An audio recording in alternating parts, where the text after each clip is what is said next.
What is light? What do the scientists say that light is? Yeah.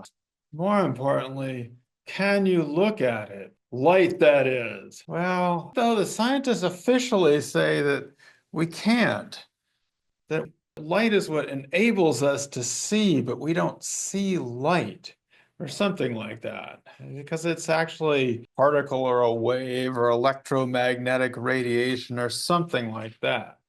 So we can't see it, we see by it. Well, see, that's the thing, is that what science tells us and how we experience the world, Ingold tells us, are two very different things, or that's basically what this chapter is about. I've been trying to figure out how to unite it with our previous couple chapters, but if in the last class we talked about how there is a rupture between the world and our imagination, and we were trying to heal that rupture. And we talked about also the rupture between how we think of animals and human beings, and we're trying to heal that rupture. And in a similar way, I think that what Ingold is trying to do is to think about light as both from a scientific perspective, although he's not really a sciencey guy, but also to really come to terms with our own experience of light, which is quite different from how the scientist would describe these rays or ultraviolet radiation experiences. Yes, a fire. And you can look at the fire, and again, it's like the sun. And these scientists that tell you we can't see light, it's like, no, we do. We see the sun, we see a fire. And so at the end of this chapter, Ingold is going to tell us that, especially in the olden days, in medieval times, where we were with those dragons, all light had a combustible source.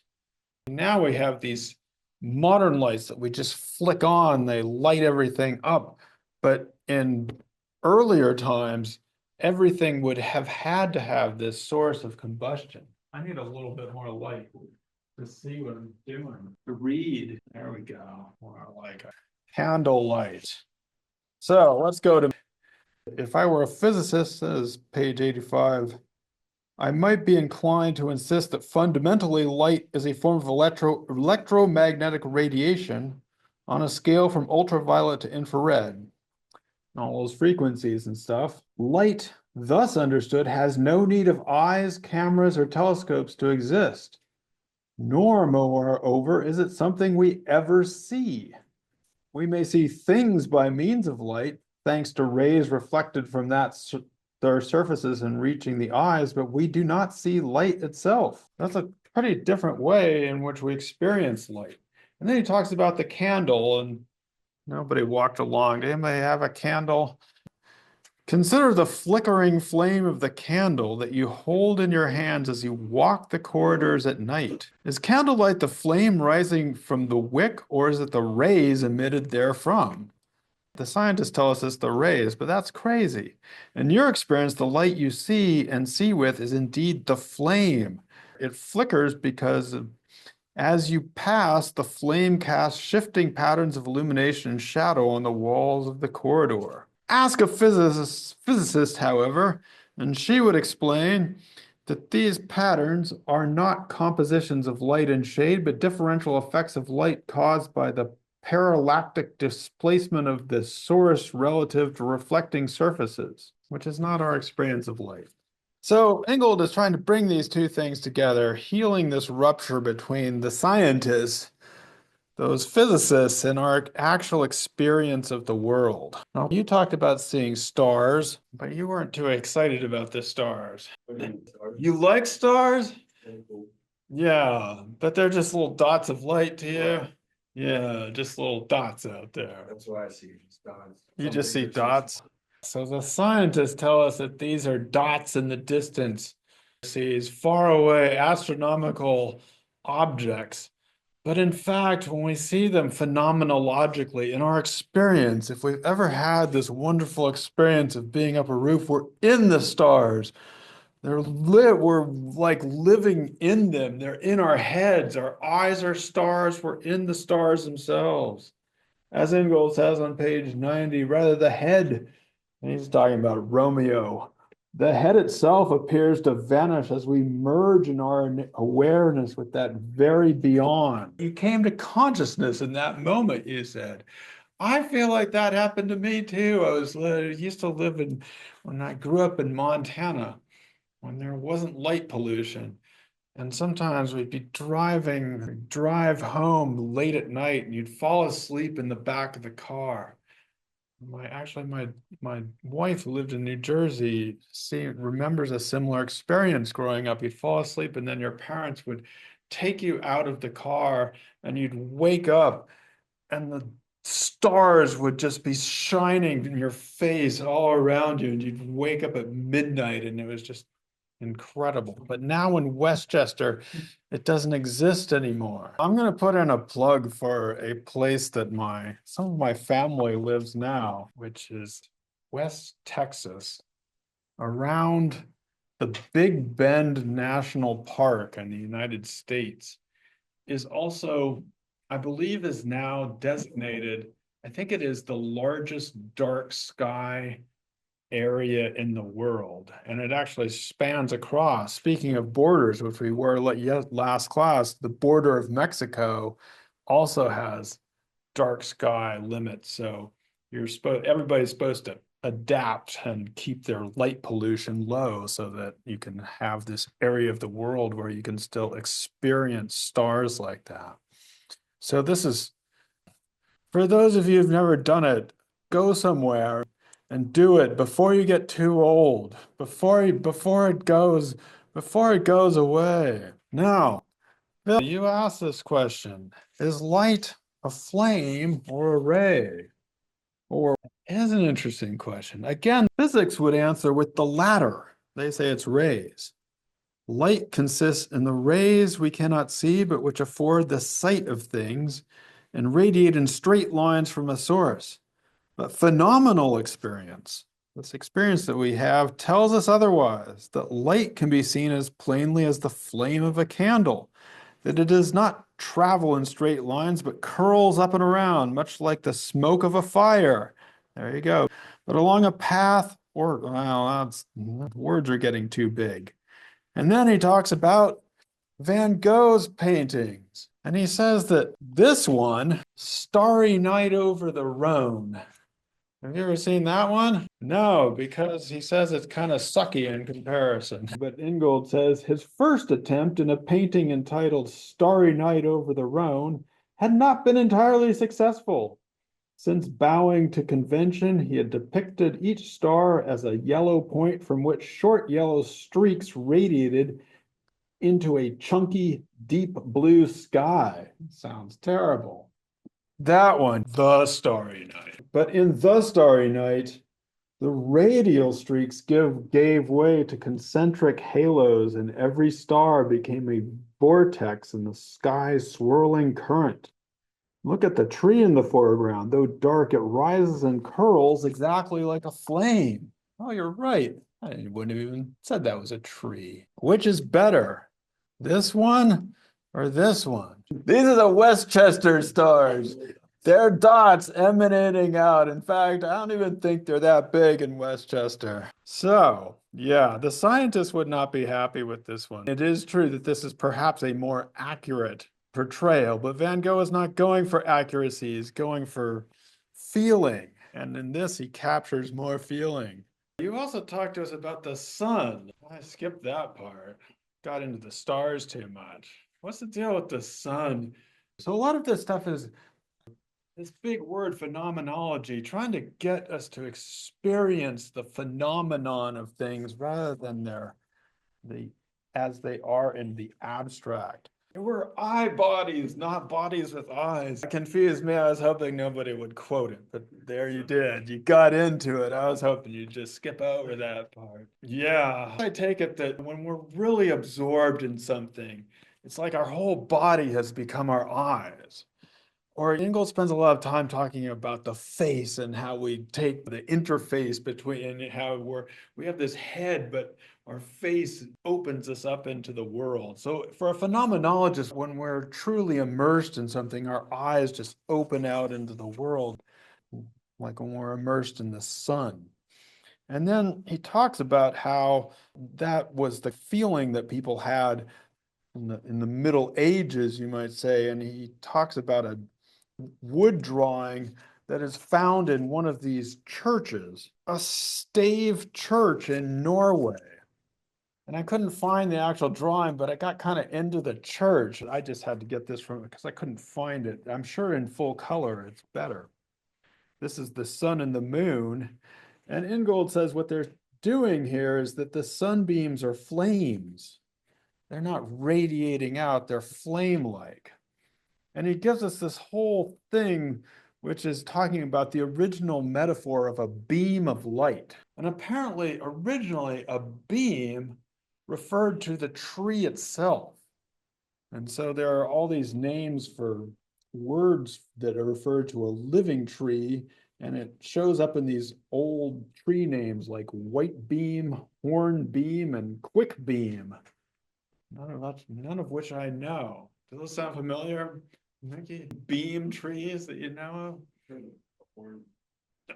Oh yeah? No way. From up here? Yeah. Oh, cool. And that's a tree itself. Yeah.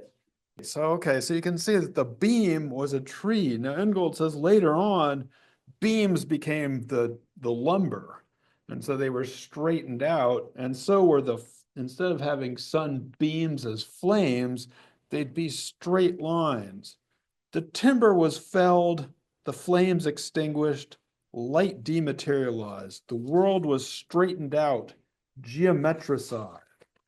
And so there's this idea that in some ways, what we've been trying to do is straighten all these things out, make sure everything goes along straight lines instead of this older notion of the beam that comes out from the fire. And he also gives us a picture. This one I was able to find in full color of Pachacuti worshiping the Inca god being the sun.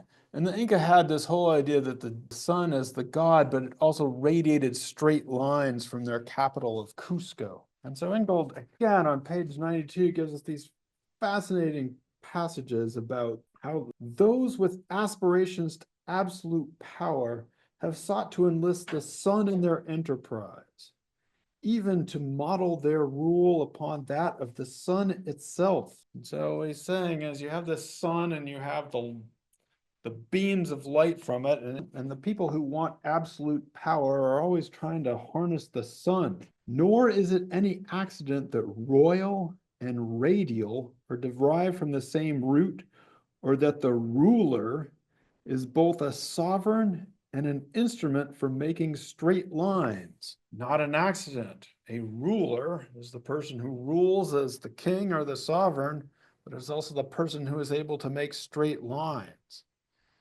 I was thinking about this in regard to a current person who is seeking absolute power in our country. You know what I mean? He's always orange. It's like he's glowing, like the sun, trying to enlist the sun. And all of this stuff is in gold. You ever seen that apartment where it's all gold all over the place? It's totally happening. And it finally explains. You remember it was during his first term when there was a solar eclipse. And he insisted that he didn't need those sunglasses to look at the solar eclipse. He was just going to look at the sun straight up. Why would he do that? To enlist the sun for absolute power. So there you go. Explains a lot, I think. You can also see it in gold. It reminds us in the flags of Uruguay on your left and Argentina on your right. They have both the sun as the flame of fire, the Inca version of the sun, but also as the straight lines of a ruler ruling over us. So really some pretty fascinating stuff through here. Oh, that looks pretty cool, actually. Japanese lacquerware. I'm gonna have to dim the lights further for that. So apparently these kinds of things were made not to be put under the glare of museum lights, but to be seen illuminated by candles, and that then they would shine correctly. So there's a book image that I gave you called In Praise of Shadows, which talks about how art, many forms of art, is actually meant to be appreciated or was made and meant to be done in dimmed light like this. I thought it was pretty fascinating. I want to tell you something though.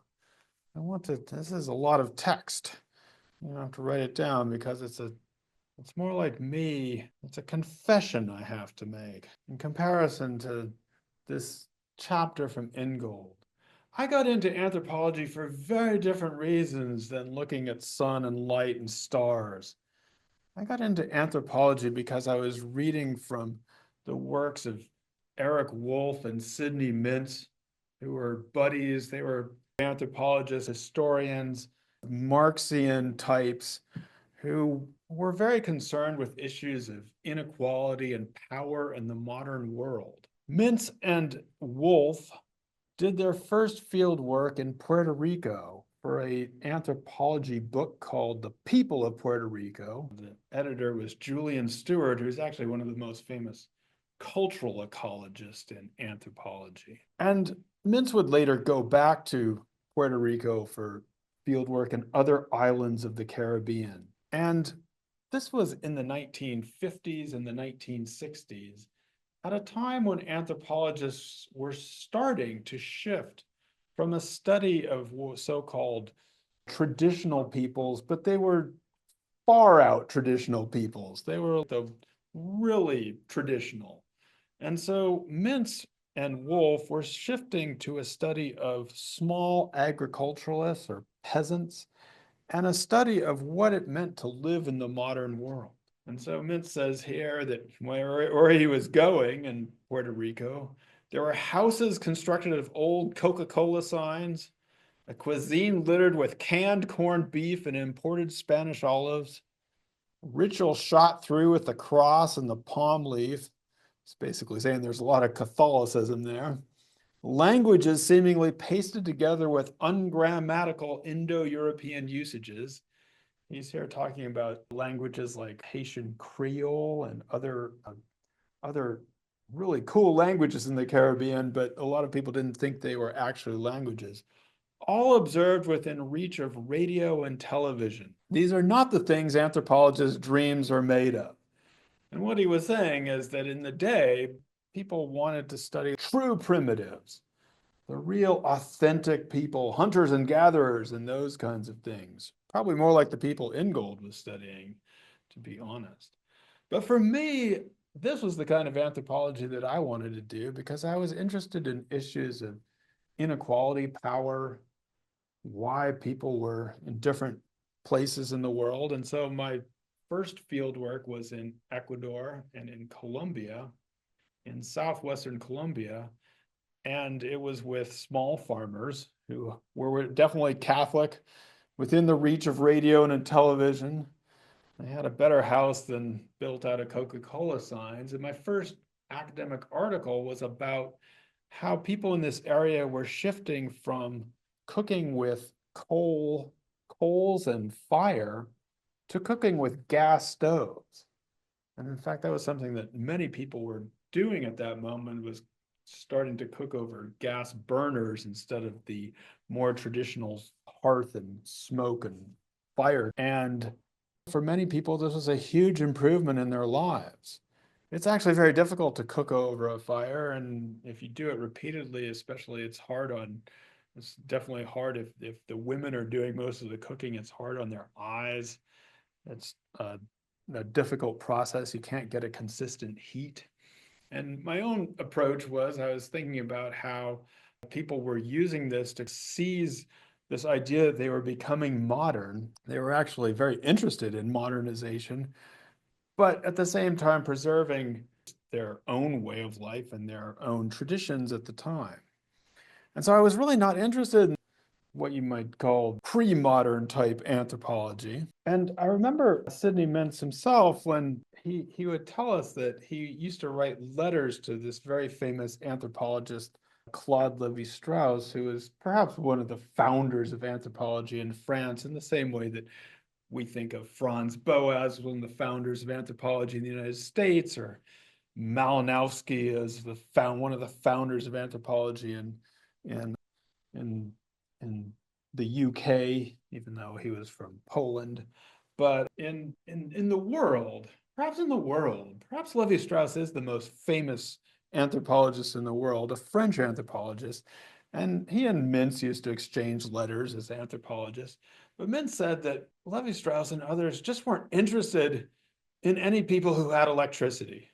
Once you had electricity, they just lost interest.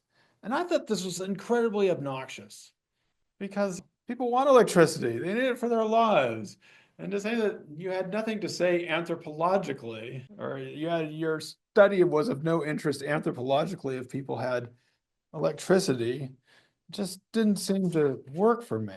I have to say that in reading this, that I'm reconsidering what Levi Strauss was saying to Mintz is that, look, man, when people get electricity, your lives are fundamentally reorganized. It's just this fundamental difference between being able to do something, boom, the lights go on and everything gets different. It all gets reorganized. It's on page 100, bottom of 100. That this should come as a surprise is an index of the extent to which light has been co-opted in the service of the modern project of objectification and lighting technologies to its architectural and artifactual realization. And so here we can bathe everything in enormous quantities of light, which has been getting cheaper and cheaper with all these LEDs. We're just, boom, it's even more than before. I think that what maybe Levi-Strauss was saying is that the electricity potentially features a dramatic reorganization of time and space. Now, that doesn't mean cultural difference disappears. And it's also true that people culturally use light in different ways, maybe especially when they don't have enough money to use it. I remember my grandmother talked about her going to Italy from here, and even in Italy, which is, of course, a European industrialized country, when they would turn on the lights, it would only be a little tiny light at the end of the day, just so you could barely see because electricity was expensive. So people can use light in different ways, but there's something that about the cultural difference in how light is used. And I have to say that in my very first field work in Colombia, before people adopted the gas stove, they were actually cooking around a fire. And you'd use the fire not just for cooking, but you'd eat your meal there, and then it would warm you afterward, and people would stay there and they would tell stories into the night. And I have to say that I'm not going to tell people to go back to using fire, but field work was better when people told stories to you around a fire. It just was. It's just there's something that is lost from being able to throw switches on and have light everywhere. I'm not a traditionalist, but I do think something has been lost. Now, at the end of this, Ingold he also talks about the shadows in here, which is also super interesting, but I can't understand it. But he says here that shadows, like darkness, it can, wait a sec. If the shining light enters materially into the constitution of the world, then surely so also does shadow. So we have light and shadow. I'm trying to think, we don't have shadows. Do we have shadows? A little bit. You can see it a little bit. Okay. They're weird in here, though. I should have more light. Okay. It is not so much an objective absence as an affective presence. Engel is saying the shadow is not the absence of light, it's the presence of something else. Like darkness, it can be sensed, experienced, and feared. Where light warms us, we feel the shade in its cool. Perhaps it makes us shiver. And as it passes, it can leave a material residue, the ash of the fire, The scorched earth of a lightning strike. Ooh, has anybody ever seen that? Scorched earth of a lightning strike? No, that's beyond me too. The black pitch oozing from the burning tree trunk, the mound of wax from an exhausted candle. That you have seen. These shadows have substance. They are not projections of rigid form, but the residues of material flows. Moreover, they are as closely bound to the beings or things that cast them as is the carpet of leaves, for example, cast on the ground by a tree in autumn, bound to the tree itself. Oh, there's those trees with their falling leaves. So Ingold is linking the tree and the shadow, the wax of the candle, they're bound to that. And then this was very striking, unfortunately. Or as the ghost, if you have ever experienced such things, is bound to the person. The ghost is bound to the person like the shadow. The shadow here is the spectral double of the fire that both animates every living being and assures its eventual destruction. Ooh, so we have fire and light, but linked to shadow that animates every being but assures its eventual destruction. And my claim in finale is that to take the fire of combustion rather than electromagnetic radiation as a point of departure could open up an entirely new, but also old and long forgotten chapter in thinking about the phenomena of light.